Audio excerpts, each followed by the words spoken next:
En Bourgogne-Franche-Comté, il y a 92 salles de cinéma, dont 11 multiplex et 57 d'art et d'essai. Chaque habitant est allé un peu plus de 2,5 fois au cinéma pendant l'année 2018. Dans des salles qui se modernisent.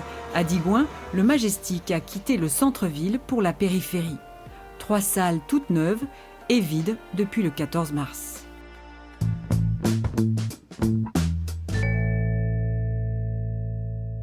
Bonjour, bienvenue dans la grande salle du cinéma Majestic Panacea à Digoin. Afin de pouvoir accueillir rapidement des spectateurs dans nos salles, nous travaillons actuellement avec nos organisations professionnelles à la mise en place de normes sanitaires renforcées. Donc nous faisons des propositions au gouvernement. Dès que celles-ci seront validées, nous espérons pouvoir ouvrir nos salles.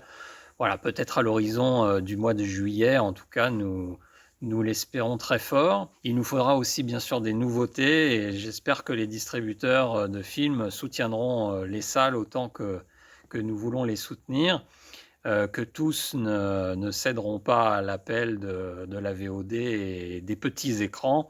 Voilà, découvrir un film sur un écran de 100 mètres carrés, ça n'est pas tout à fait la même chose, bien sûr, vous le savez, que sur votre téléphone portable ou sur votre téléviseur. Donc voilà, moi je veux croire à ce que les gens retrouveront le chemin des salles. Dans notre région, 380 artistes et 574 techniciens travaillent pour le cinéma, un secteur que le Conseil régional a décidé de mieux soutenir. Entre 2016 et 2020, son aide a doublé pour passer cette année à 2 millions d'euros. L'année dernière, il y a eu 397 jours de tournage en Bourgogne et en Franche-Comté. Une année faste. 2020 sera plus difficile. Les tournages ont dû s'arrêter ou être reportés. Un impact économique qui ne touche pas seulement les professionnels du cinéma.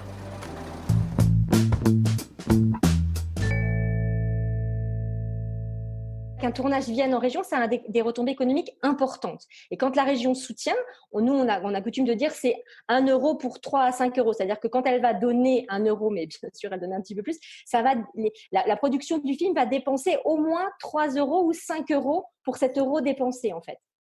Donc évidemment, c'est un coup de boost pour l'économie locale. Les cinéphiles confinés n'ont pas tout perdu. Cette période est propice aux découvertes. Le site régional Doc-Ici Cours-là a mis en ligne gratuitement 40 documentaires ou courts-métrages. Autre initiative, l'équipe du festival Partie de campagne, qui devait avoir lieu en juillet dans le Morvan, prépare une édition 100% sur le web. Les réalisateurs seront là, derrière leur webcam. Les fictions et les documentaires seront visibles dans le monde entier et pas seulement dans le village d'Ourou en Morvan.